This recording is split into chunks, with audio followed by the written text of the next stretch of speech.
Welcome to the third module video of this program. This educational video will discuss tips for progressing a resistance training program through a telehealth treatment session. Before giving you two patient case examples, I'd like to give you a helpful tip to use prior to the session. Before each session, you should talk to your patient and ask them what the best form of communication is for them, whether that's email, text message, having a phone call, or leaving a message. This will be very important prior to each session.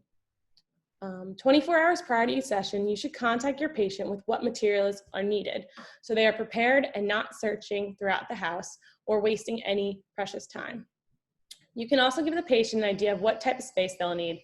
For example, if you're going to be working on a balanced activity, be sure to be on a hard surface as compared to a carpet, or they're going to need a wall for an activity, so make sure that they are somewhere where there's a cleared wall nearby. Along with this video, the program has provided you with a sheet named Household Items as Weights. You can either directly tell your patient in whichever form of communication you use that they'll need 1 pound weights for tomorrow and state that if they don't have weights, 2 16-ounce cans will do. Or you can directly attach this sheet and send it to them, highlighting the weights and supplies that they will need.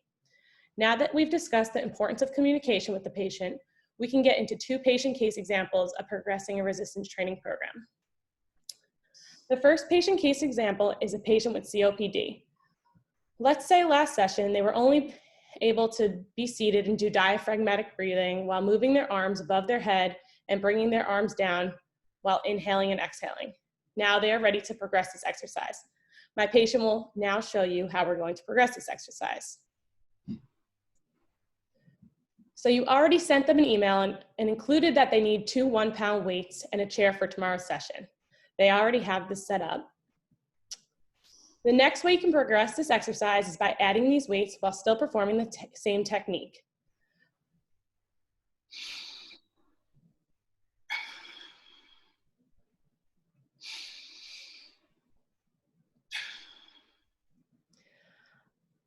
Obviously, the next steps won't be taken until they're ready, but another way to progress this would have them stand up, drop the weights, and do the same exercise, focusing on inhaling on the way up and exhaling on the way down.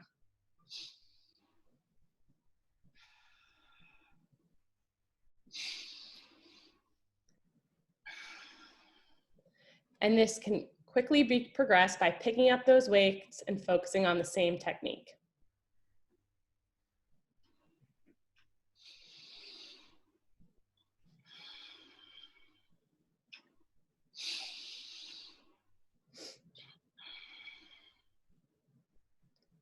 Perfect. The second patient case is focused on a patient status post total knee replacement. So say your patient has already worked on heel slides previously and is now easily doing sit to stands, but moderately relying on their arm rests. Now you want them to start doing mini squats, but you also want to track their progress while doing so. You send them an email stating what's on tomorrow's agenda and let them know that they're going to need books, a chair, as well as an empty wall for tomorrow's session.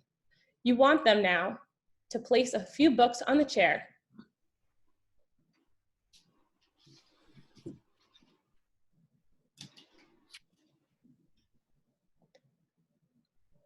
and instruct them that they will be doing mini squats. So you want them to touch their bottom to the chair and stand back up.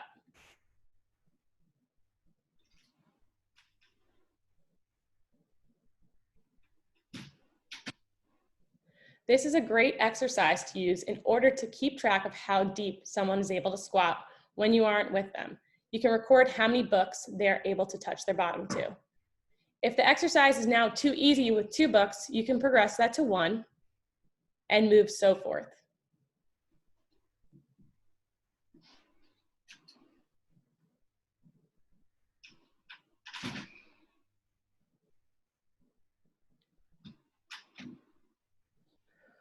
When they are ready, they will be able to progress the exercise to a full squat and eventually to a wall sit.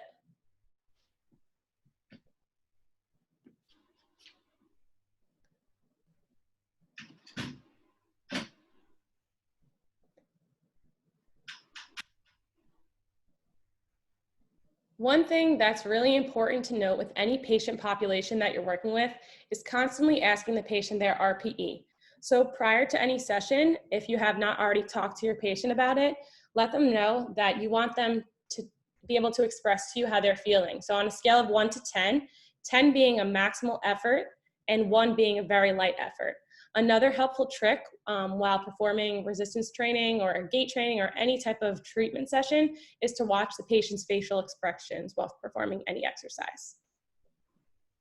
Thanks for watching.